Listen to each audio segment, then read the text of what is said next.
but they wound up paying for a lot of improvements at Raystown that we would not have been able to do. So we got lemons, you make lemonade. But they did a lot of shoreline restoration, and down in Twin Hollows you'll see a handicap fishing pier. We actually built it, but they were part of all of that happening. In other words, we were leveraging our money. Yeah, everybody knows recreation, but the environmental stewardship side is really the hidden gem out there.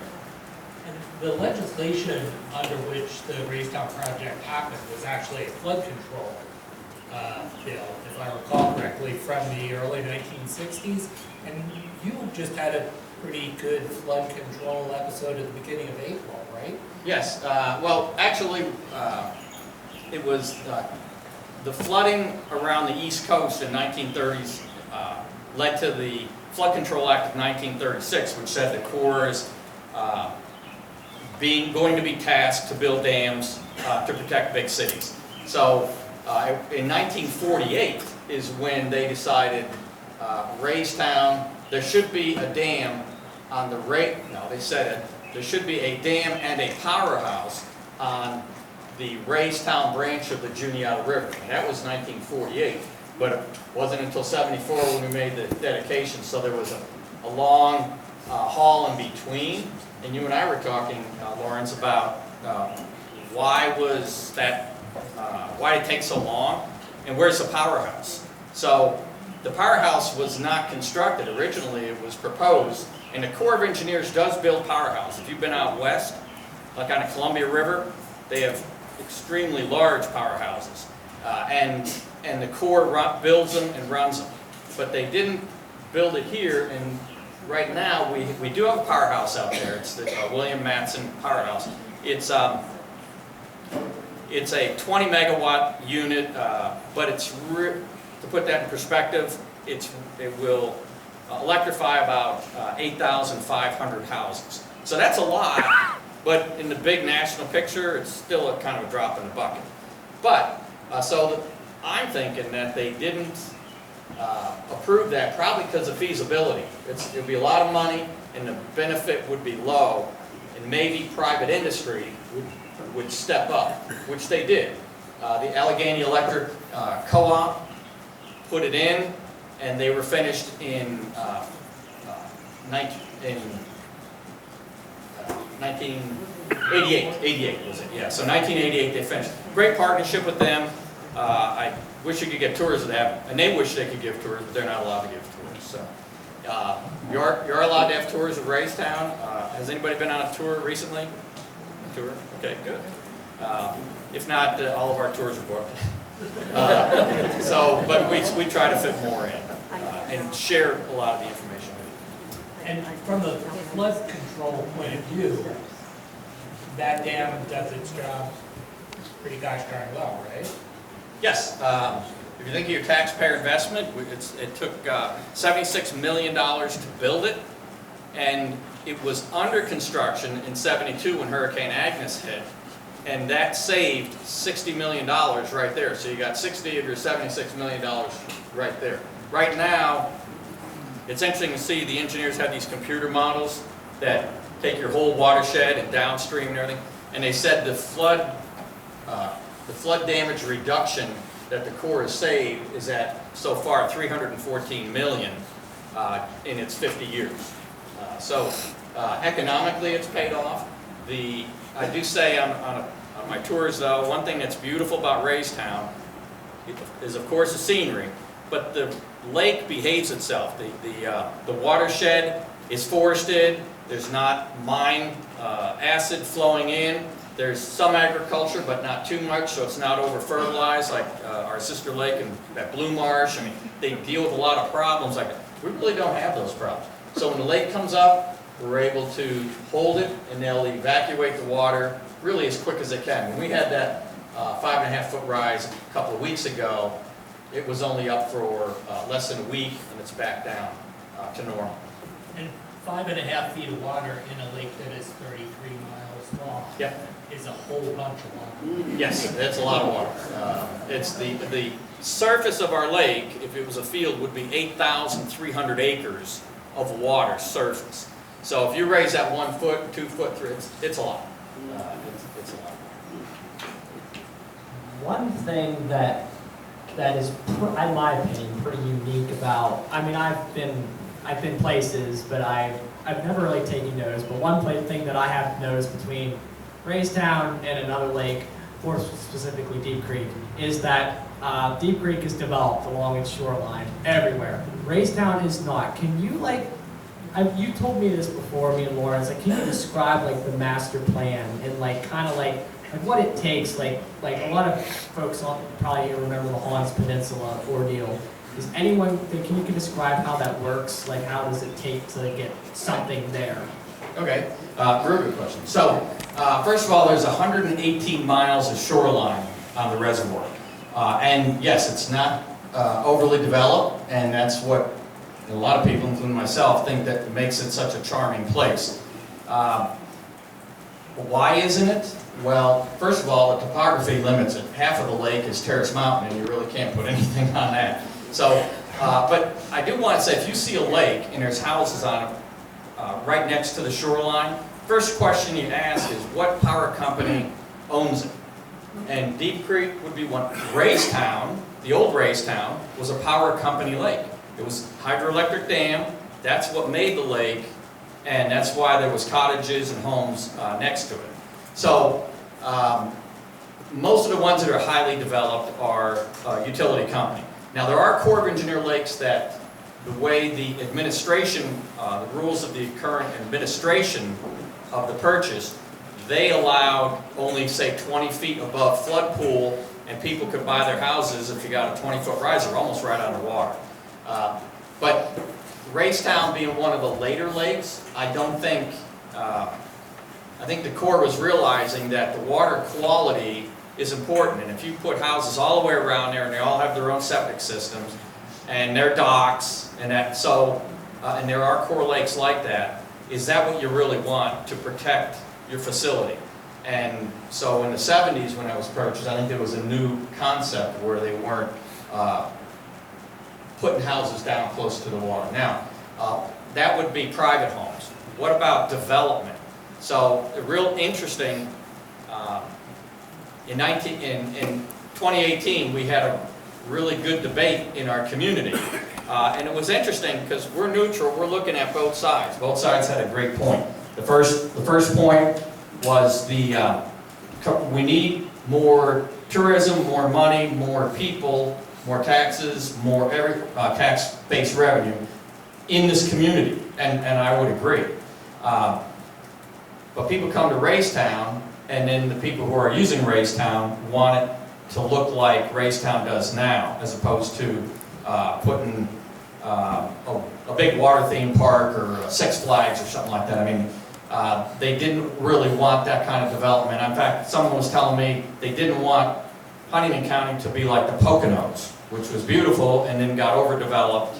So there was a big debate when we did the master plan, and Hans Bridge, since Colby brought that up, was really the crux of it. Either we're going to get into development or we're going to preserve Raystown in the environment it's in now. And three things really made the decision for the Corps. The first thing was a boating study. We already have too many boats on the lake, giving a safe space between them at peak capacity. There's a whole book on it if you're interested. But it basically said, you can't have another marina, you can't have more slips, it's too crowded, period. Okay, the second thing was environmental. We took an in-depth look, and Raystown has something that I bet you most people here don't know. We have a rare ecosystem out at the lake, and they're on the south-facing side of a lot of our bluffs, and they call them shale barrens. Well, there's a shale barren down in the Hans Bridge area. The third thing, though, was, and it wasn't a voting contest, but out of 1,000 written public comments, 3/4 of them came back and said, no, leave Raystown the way it is, we don't want the development.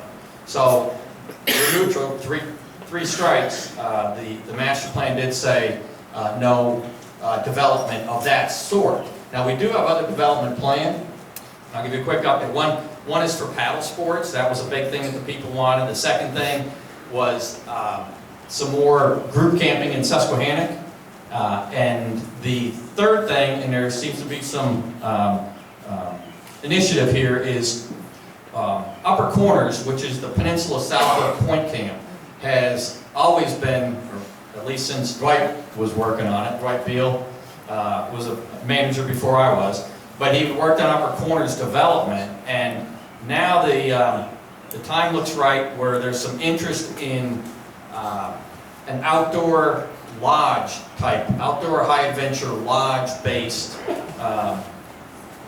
development there. It would have a small footprint, but blend in with the mountain bikes and the zip lines and the kind of adventure camping that a lot of families want to do now. So, don't know if that's going to happen, but those are the types of things that are identified in the master plan. And when a sponsor comes forward, because we're not going to spend taxpayer money on it, but when the sponsor comes forward, those are the type of things we look at. All right, thank you, Jude. We're going to wrap up there, and so thank you very much, Jude, Bob, and Claire, because this was our pinnacle event.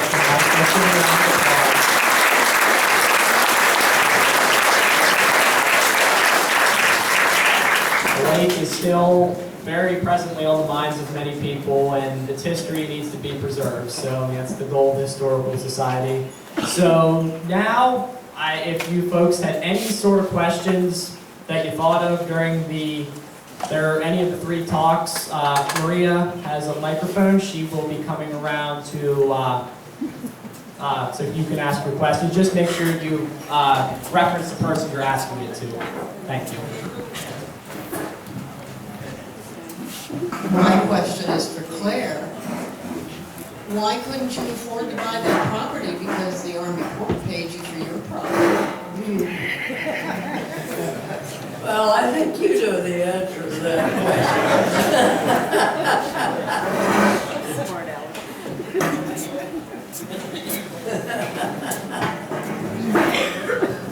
I have two questions for you. I'm from southern Huntingdon County, and I read about all this stuff happening. So I have a question to Claire. I heard and read that there was a lot of anger against the federal government coming in and just taking your property. And of course today, politically, we have a lot of anti-government feeling.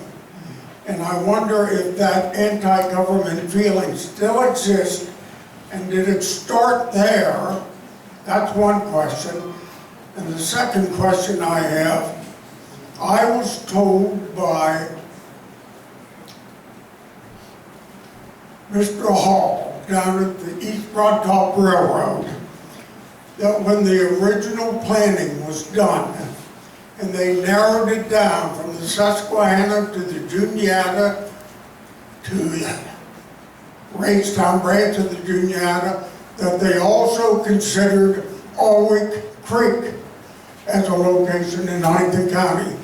Can you confirm that, deny it, or add to that? Well, I'll take the first one. I couldn't confirm or deny. I didn't hear one way at all about that for the Alwick.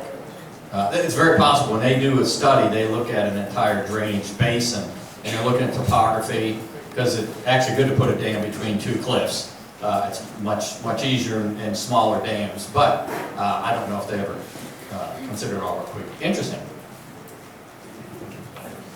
As far as the paying for what you own, no, you did not get what the place was worth. I had 210 acres. I had 3 businesses. As most everybody knows, my grandfather started the maple business back in 1914, and it's still going by his grandchildren. But anyhow, maple business, and the best we ever had at that former location was 450 gallons in one season. Now, I haven't come close to that since. But anyhow, it was a third of our income. And we had sawmill, and timber business, and we had our own timber. And my father was a timberman from way back, and we used it like a crop. In other words, if a tree wasn't big enough, you didn't cut it down. That was your grandchild's tree. But anyhow, and we had dairy cows. And within 3 businesses, my first offer was $42,500. And I said, well, you can't even build a house for that. Well, they said, just look at what you've got, it's a bunch of trees. Well, that's right. I do have a bunch of trees. And come around in the spring and you'll see me boring holes in them trees. And that's the way you make maple syrup. You bore holes in trees. And you gotta have trees or you don't make maple syrup. But anyhow, I was one of the last ones in the whole project. I stayed right with it as far as that was concerned. And my last offer was $76,850. And that was after 3 years of waiting. That's what it amounted to. But that's the way she goes. I can't complain. I mean, as far as that's concerned, I told you the story of how I got my farm that I have now. It helped like the dickens to get that $76,000, I'll tell you. Bob, when we first met 6 months ago or so, you had told me about the stories. Of course, when the vice president or a president travels, they're not traveling alone. So they've got all the security personnel, and the law enforcement personnel, but there's also a press corps that follows them. Can you tell me this? Can you tell everyone here the story about accommodating the press corps? This is interesting. We had a dais, a raised dais like this, maybe a little higher than this for the guests. And if you look at any of the photos of the dedication, the individuals sitting on there were the committee and various other dignitaries. So it was all set and everything was set, and we got a call, well, I guess 3 or 4 days, and I don't know, Gary might even have a better recollection of it because he was on site there, but they told us that the press corps was coming. And here are the specs for the press corps. Now the specs for the press corps to have a platform so that the cameras were at the direct same level as a dais, which had to be built so far away from, distance from the dais for the press to be there, and it was in certain dimensions and everything. Luckily, the committee, of course, Bob Anderson had Anderson Construction Company, and Art Neary was Ender's Lumber Company. And so it was short order, but the point of it is that out of the clear blue, you get these odd requests and assignments. The other thing that I never mentioned about this was that when we were doing the invitations for the luncheon, we sent out, like, it was almost like planning a wedding, you know? What in-laws and what outlaws do you invite to the wedding? And we had a list, and our list was approximately 500 invitations had to be sent out, complete with RSVPs, complete with all the things that go with it. And the secretary in our office, HP and I, and addressed all of them with cursive. You know, they didn't put a label on like you get today. You know, you get an invitation or something like that. They put a sticker on it, or you have a computer that prints out in cursive. These are all written out and put in the mail. And of that, we had 300 responses for the luncheon, of which General believe his name was Graves, who was head of the Corps of Engineers out of New York, spoke at the luncheon speaker.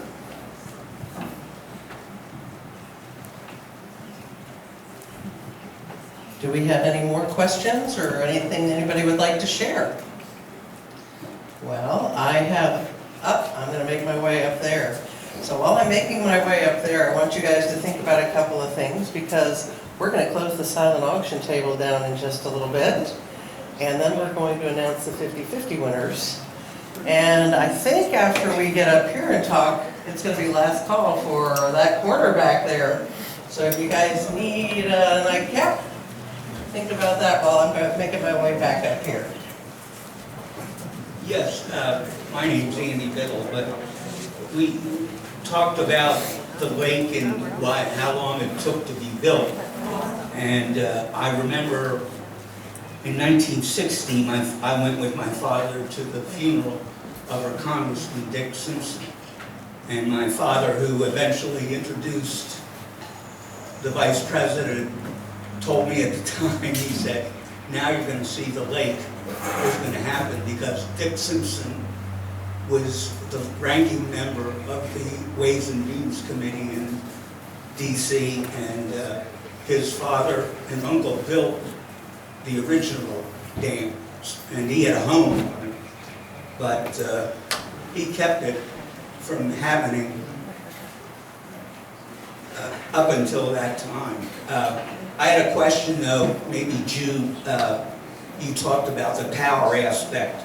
I can remember going to meetings, they were going to put in a system where they would at night pump water up in the Trough Creek, and then during the day run that water back down to generate electricity. And a lot of people didn't want it to happen, but are there ideas like that that still come up? No, not at Raystown. I do know that the Kinzu Reservoir has one of those systems where the Pittsburgh district, they'll pump it up and then it comes back down at peak power time. But they said the water would be really turbid, and it would be hard on the environment if they had something like that. It could be, if it's not designed right. You have to remember, our river channel is at the bottom, not as big as what other people work with, so there's probably some size, but no one's proposed it. That's actually very interesting. And I kind of wondered what the delay was, why it took 26 years to build it, and you nailed it right there. The Simpsons built it, and he and his family had owned that. Yeah, he had a personal interest in the old dam. Yeah. Speaking of the old dam, I will point out that on Friday night, we've got events through the whole, through next Sunday, but one of the events is there's a dive club out of State College, and they've gone down to the old powerhouse, and they have film footage, and it was also down to the dam, down to the bridges and stuff that were still down there, and they tell a pretty good story. It's entertaining. That's out at the Visitor Center at 7 o'clock on Friday. And after that, we're just meeting out in front of the Visitor Center with a big campfire and tell stories like we're just hearing now. That's excellent. So check the list on the Visitors Bureau and see a lot of things that are happening Saturday. Will be a drone show and fireworks, probably the best viewing spot. Inside information for you guys to be down on the 7 Points Beach or out on a boat. The fireworks are being launched from a barge on the boat, so it'll be pretty good viewing for everybody there. But a lot's happening, so come out and celebrate with us. Anybody else like to share? All right, so we're going to take 10 minutes if you want to get a drink, or if you'd like to bet your final bid, check and make sure nobody's bid over you on some of these silent auction items. And we will announce the winners to the silent auction items in 10 to 15 minutes.